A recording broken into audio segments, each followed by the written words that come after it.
Hola, ¿qué tal? ¿Qué tal, ¿Qué amigos de tal, Campo Base? Sol? ¿Cómo estás, Rodrigo? Bienvenido a tu programa de Campo Base.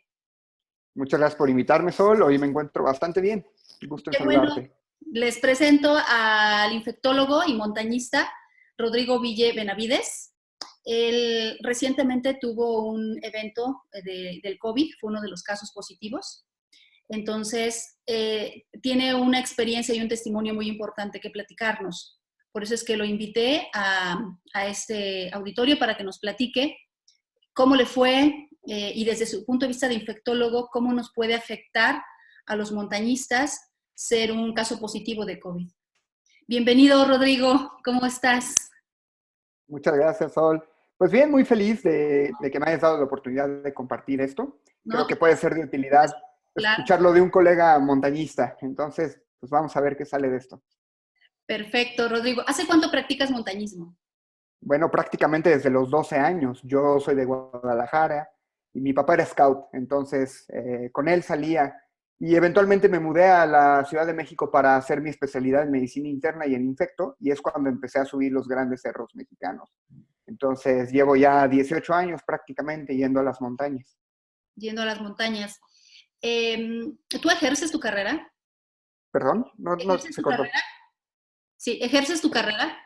Sí, trabajo como especialista. Actualmente estoy en el nuevo centro temporal COVID de la Secretaría de Salud que se está instalando en el centro City Banamex. Estoy como coordinador y previo a esto trabajaba o sea, estaba estudiando la subespecialidad como infectología en el Instituto Nacional de Nutrición.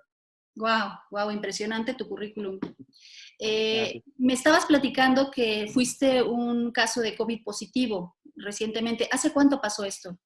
Sí, yo adquirí el COVID aproximadamente el 16 de marzo. Fue cuando empecé con mis primeros síntomas. De hecho, mi caso fue curioso porque para ese entonces todavía no existía transmisión comunitaria o no se había dado a conocer que todavía existía transmisión comunitaria. Fue de los primeros casos no Ajá, asociados a viaje. Yo no viajé. ajá. Entonces, hace mes y medio ya de eso, un poquito más de mes y medio de que tuve el COVID. Hace más de mes y medio. Pasaste, ¿cuál fue tu experiencia? ¿Cómo comenzó todo? ¿Tu síntoma?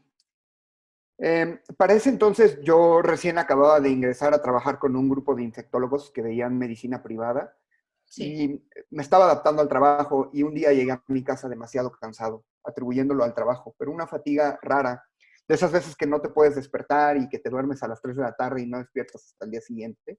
Ese Ajá, fue mi primer síntoma, ahora en retrospectiva. sí. Posteriormente comencé con dolor de garganta, falta para reconocer los olores, esto que le llaman anosmia, Ujú. y empecé pues después ya con tos, fiebre, dificultad respiratoria, malestar general, dolor de cabeza, dolor de cuerpo, hasta que tuve que estar postrado en mi casa y eventualmente acudir a un hospital porque me sentía muy mal.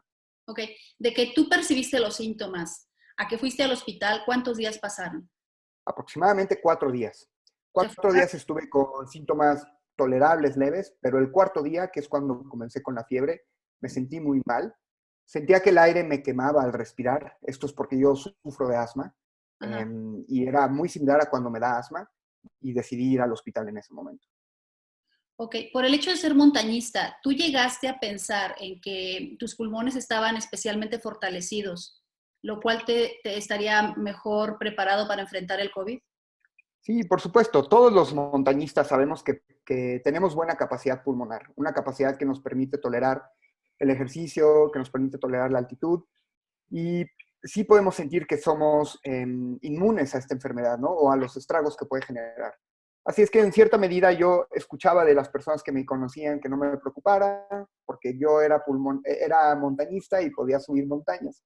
Pero fue rápidamente evidente que esto no es así. No por ser montañistas y por poder tolerar el ejercicio en altitud, estamos libres de las consecuencias del COVID. Entonces, en cuestión de unas 72 horas o 4 días, fue evidente que yo necesitaba ayuda para respirar mejor. Así es que fui al hospital y eventualmente tuve que recibir medicamentos para mejorar las cuestiones de la respiración. Ok, tú eras montañista activo. Sí, sí, sí. Por ejemplo, mi última expedición grande había sido un solitario de la cordillera Huayhuash, no hace Wow, más de 5 meses. Entonces, yo lo hacía, o sea, también mi último ascenso al Iztaccíhuatl había sido quizá unos 30 días antes y sin Ajá, problemas. O sea, uno no siente falta de aire, lo logra hacer bastante bien. Y, por ejemplo, en este momento, que ya va mes y medio de la enfermedad, no puedo subir 2 pisos sin detenerme a respirar. wow. Sí. Así es que, pues va a ser un reto regresar a las montañas y volver a tener la capacidad física que tenía antes. Pues seguro va a ser posible, pero va a requerir no solo tiempo, sino también gastar probablemente en ejercicios de fisioterapia pulmonar y en regresar a mi condición física de lo que era antes del COVID. Ok, ¿los pulmones después del COVID quedan dañados? ¿Hay rastro en las tomografías de que exista daño? Sí, como seguramente han escuchado en las noticias, el COVID puede ser una enfermedad leve. En cerca de 80% de los casos puede ser una gripa leve y Sí, no tener la infección del pulmón, que es lo que se llama neumonía. Pero así en es. aquellos casos, en el 15 a 20% de los casos que sí desarrollan neumonía, existe daño pulmonar. Y este daño pulmonar es como una herida que se hace en la piel. Toda herida que se hace en la piel deja una cicatriz. Así es. Así es que para los montañistas esto podría tener un precio en el sentido de que dependiendo de qué tanto daño pulmonar tengan, podrían tener cicatrices en el pulmón, algo que se conoce como fibrosis. Y Ajá, esto podría repercutir en su función pulmonar a largo plazo, incluso podría alterar su trayectoria como montañistas. Por lo que yo creo, Sol, que es importantísimo que los montañistas eviten de todas a primeras padecer el COVID. Y si lo padecen, pues por supuesto que se tiene que atender de forma temprana para tratar de disminuir las probabilidades de tener cicatrices en los pulmones en caso de que desarrollen COVID grave, ¿no? COVID grave. Claro, cuando tú empezaste a tener tus síntomas y ya era evidente que eras un caso positivo, ¿qué pasó después? ¿Estuviste en tu casa, en el hospital? ¿Cuál fue tu proceso? Sí. Cuando uno desarrolla síntomas de COVID, lo primero que tiene que hacer es aislarse en su casa. Entonces, yo comencé mi aislamiento en mi casa, en un cuarto aparte, baño aparte. Me tenían que llevar comida, medicamentos y agua a mi casa, las personas que me cuidaron. Y eventualmente estar monitorizando. Hay que monitorizar la oxigenación con el aparatito que se coloca en el dedo, que se llama oxímetro. Oxímetro. Hay que monitorizar la fiebre. Y empecé a hacer todo eso hasta que me sentí muy mal y ese día decidí salir de mi casa para ir al hospital a ver si había necesidad de internarme o no. Afortunadamente no se requirió. Parece ser que con los cuidados de casa iba a ser suficiente, pero lo único que agregamos ahí fue medicamentos para el control del asma. Y eventualmente pasé los 14 días en mi casa, confinado, aislado, para prevenir que otras personas se enfermaran. Y no solo eso, las personas que habían convivido conmigo 2 días antes de iniciar síntomas también se tuvieron que aislar en sus casas, cada uno por 14 días. Ujú. Esto es una medida fundamental para evitar que se esparza la enfermedad. Claro. Cuando fue el pico de tus síntomas, ¿cómo te sentías? Sí, no sé si alguna vez te ha dado influenza, Sol. ¿Nunca te ha Fíjate, dado? nunca me ha dado influenza. Bueno, eh, yo lo puedo describir como una de las peores gripas de mi vida. Ujú. Sentía demasiada fatiga, tenía mucho dolor muscular, dolor de cabeza. La tos era muy intensa y siempre voy a recordar a esta enfermedad como la enfermedad que produce aire que quema. Eso es lo que más tengo guardado en mi memoria. El aire al respirar me quemaba, me daba una sensación de que estaba respirando aire muy caliente y me dolía al respirar. Ujú. Entonces, cuando fue el pico de los síntomas, pues me sentía demasiado fatigado, tenía mucha fiebre y mucha tos. Incluso como profesional de la salud, uno sabe a lo que está expuesto y yo también otra de mis manifestaciones es que tuve mucho miedo. Tuve Ujú. miedo porque en ese entonces se sabía todavía menos que ahorita de la Claro, enfermedad. claro, sí. Sí, estaba preocupado por las personas que habían tenido contacto conmigo y tenía miedo por mí mismo porque no sabía si iba a evolucionar favorablemente o no, dado que el asma es un factor de riesgo conocido para desarrollar COVID grave. Claro. Entonces, pues eso fue todo el espectro de mis síntomas. Y otra cosa muy curiosa es la pérdida del olfato. Yo Ajá. no era capaz de percibir los olores de los alimentos, del champú, del jabón al bañarme. Y fue muy curioso porque incluso me llevaban alimentos a mi cuarto, alimentos que no estoy acostumbrado a comer y no me daba cuenta que eran alimentos que no me gustaban. Y Ajá. fue también muy interesante esa parte. De hecho, todavía no alcanzo a recuperar el Ajá. olfato como lo tenía antes del COVID. Antes del COVID. Eventualmente comenzaron a disminuir los síntomas, empezaste a sentirte mejor. ¿Hace cuánto que te sientes bien? ¿Tuviste que hacer alguna prueba adicional para saber que ya eres negativo? Sí, sí.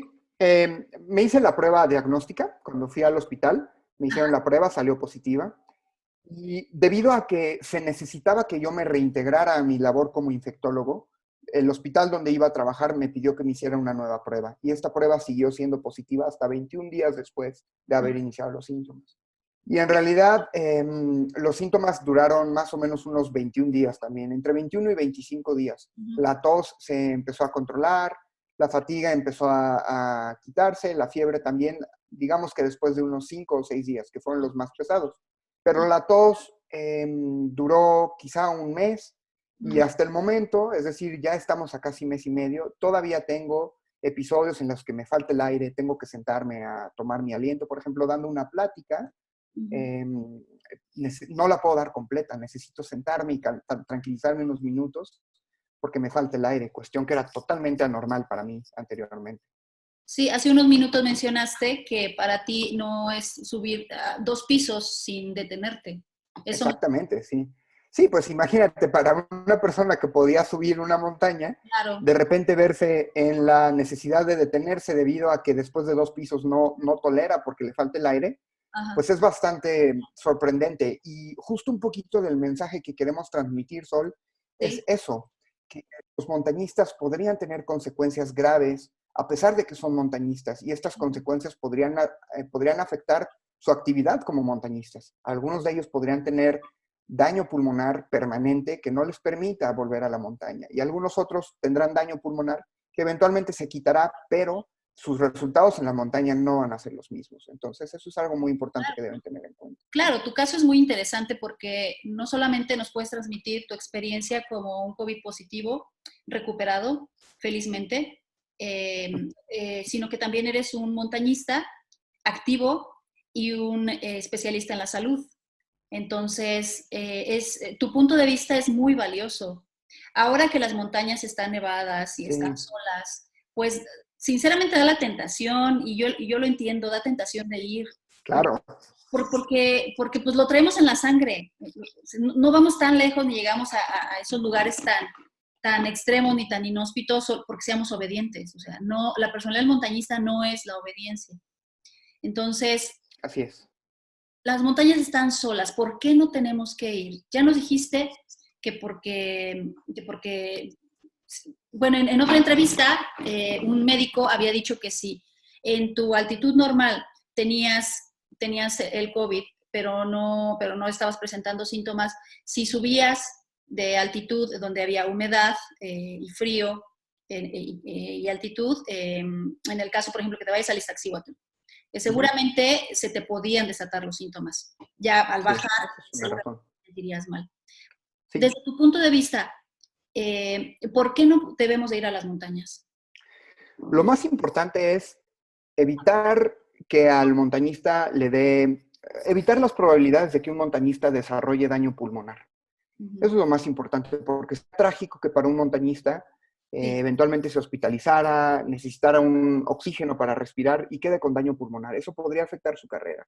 Y Uh-huh. la mejor forma de evitar tener este daño pulmonar es evitar contagiarte. Y Uh-huh. la forma de hacerlo es quedarte en casa. Uh-huh. Cuando uno sale de casa para ir a la montaña, desencadena una serie de mecanismos, desde ir al súper para comprar la comida, subirse al coche, pasar por gasolina, pagar la caseta, pagar la entrada del parque, estacionar el auto donde hay más personas. Es decir, a pesar de que la montaña y la cumbre estén solitas, todo el camino desde mi casa hasta el lugar donde dejo el coche está lleno de gente. Así Y es es, gente que potencialmente me podría contagiar la enfermedad o a la que yo podría contagiarle la enfermedad.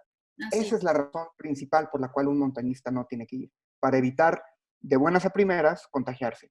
Y lo otro es que hay comunidades, por ejemplo, cerca del Citlaltépetl, donde hay, o sea, el Pico de Orizaba, donde ya hay algunos casos, incluso de funciones, comunidades cerca del Valle de Toluca, al norte del Estado de México, donde hay defunciones por COVID. Uh-huh. Entonces, tampoco es tan cierto que las montañas estén libres de COVID. Cualquier persona que esté en la montaña potencialmente puede tener COVID y nosotros estar exponiéndonos a ese riesgo. Uh-huh. Así es. Ujú. Tú, como especialista de la salud, ¿sabes si hay alguna cura para el COVID, algún remedio? Luego hasta paramédicos conocemos paramédicos que dicen, ay, mira, tómate esto, tómate aquello. Eh, Sí. ¿Qué tanto caso tenemos que hacer de eso?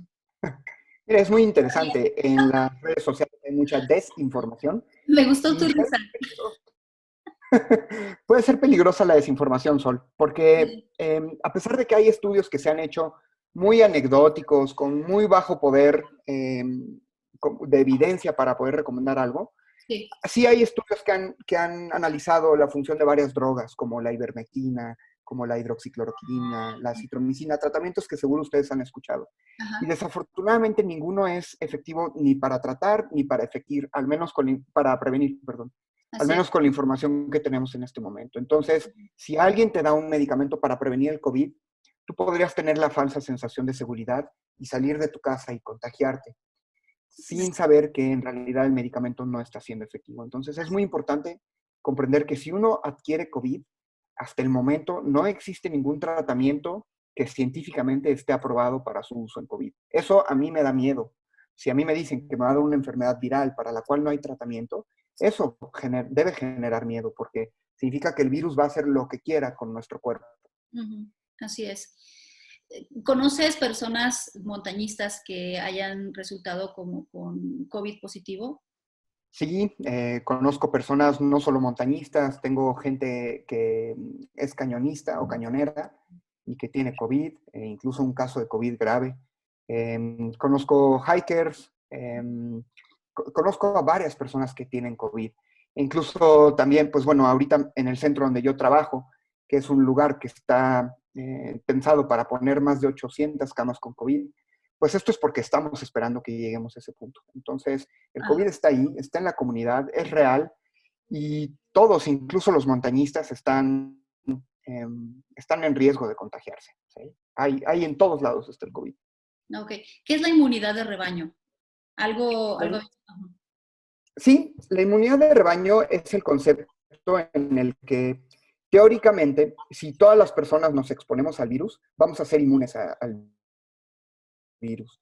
Ajá, Que en teoría es algo que puede ser bastante. Sin embargo, el problema de la inmunidad de rebaño, que es una estrategia que trató de hacer el gobierno inglés, por ejemplo, ujú, el problema de la inmunidad de rebaño es que necesita que todos seamos expuestos al virus prácticamente al mismo tiempo. Y el problema de eso es que satura los servicios de salud, como ujú. pasó en otros países, incluso en Así, el mismo Inglaterra, ¿no?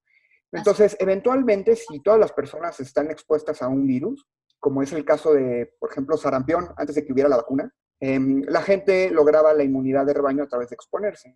O Ujú. la varicela actualmente, ¿no? Muchas personas desean exponerse tempranamente a la varicela para que de grandes no les dé. Eso es la inmunidad de rebaño, que todos seamos inmunes a un virus gracias a exponernos de forma temprana y generalmente al mismo tiempo a un virus. Como infectólogo, ¿tú crees que esto pueda pasar aquí en México? Es decir, Eh, eh, Puede pasar, pero sería indeseable. Sería indeseable que todos nos expusiéramos de forma deliberada y rápida y al mismo tiempo al virus, porque saturaríamos el sistema de salud más de lo que ya está saturado y mucha gente moriría debido a la falta de acceso a servicios de salud. Si todos nos expusiéramos y saliéramos de nuestra casa pensando que está bien que me dé en este momento, ujú. probablemente saturaríamos los sistemas de salud y lograríamos que mucha gente muriera desafortunadamente. Entonces, otra forma de alcanzar la inmunidad de rebaño es a través de la vacunación. Es una especie de inmunidad de rebaño. Ujú. Cuando haya una vacuna efectiva, si todos nos vacunamos, vamos a ser inmunes como lo seríamos si hacemos inmunidad de rebaño. Ok. Según esto, tú ya tienes inmunidad. ¿No puedes tener recaídas? ¿Lo Sí, recomendado? existen algunos reportes en la literatura, o sea, en las noticias internacionales, Ujú, ojo, no en la literatura médica, en las noticias internacionales en donde existe la posibilidad de reinfectarse. Sin ujú, embargo, nuestra experiencia de otros virus con coronavirus, de otras pandemias o epidemias, perdón, por coronavirus, como la de SARS y la de MERS, ujú, la experiencia de esas otras epidemias nos dice que es posible que sí tengamos inmunidad protectora. ujú. Ahora, el grado de esta inmunidad protectora y cuánto tiempo dura sigue siendo una materia de investigación en la epidemia actual. pero la mayoría de la información apunta a que efectivamente si una persona ya padeció el COVID, muy probablemente sea inmune y ya no le pueda volver a dar. Esos son los datos preliminares que tenemos, aunque aún tenemos mucho que aprender de esta enfermedad. Así es. ¿Alguna otra cosa que quieras agregar para terminar esta entrevista que tan amablemente nos diste, Rodrigo? Sí,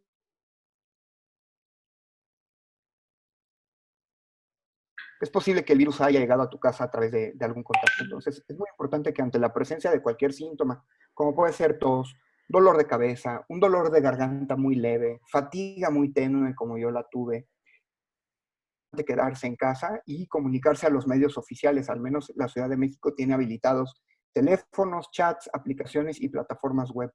Entonces, es muy importante buscar atención médica por estos medios de forma temprana, porque se puede identificar el paciente que va a desarrollar COVID grave y se le puede dar la atención de forma súper temprana. Esa es la clave.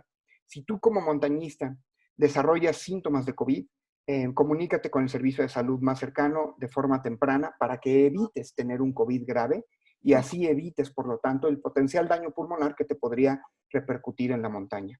Ok. Rodrigo, te agradezco muchísimo. La Al información que contrario, estás Sol, dando es muchísimas gracias. invaluable. Muchas gracias, de verdad te agradezco mucho. Y me estabas diciendo que estás trabajando ahora en un hospital COVID. Sí, se llama Centro Temporal COVID. Este centro es de la Secretaría de Salud, Ajá, junto con la iniciativa privada, y están sus instalaciones en el Centro City Banamex, en la Ciudad de México. en la Ciudad de México. Si alguna persona de la audiencia tiene alguna pregunta, ¿te pueden localizar? Sí, por supuesto. Me pueden encontrar tanto en redes sociales como en mi correo electrónico. En Ajá, redes sociales me encuentro como @traveldocmx, ajá. así como suena, traveldocmx, y cualquier duda que tengan, con muchísimo gusto estaré para resolverla. Rodrigo, te agradezco muchísimo. Te agradezco muchísimo y pues a cuidarnos. A Muchas cuidar. gracias, Sol. Cuídate mucho. Gracias. Bye. Hasta luego. Gracias, amigos de Campo Base. Gracias por su presencia.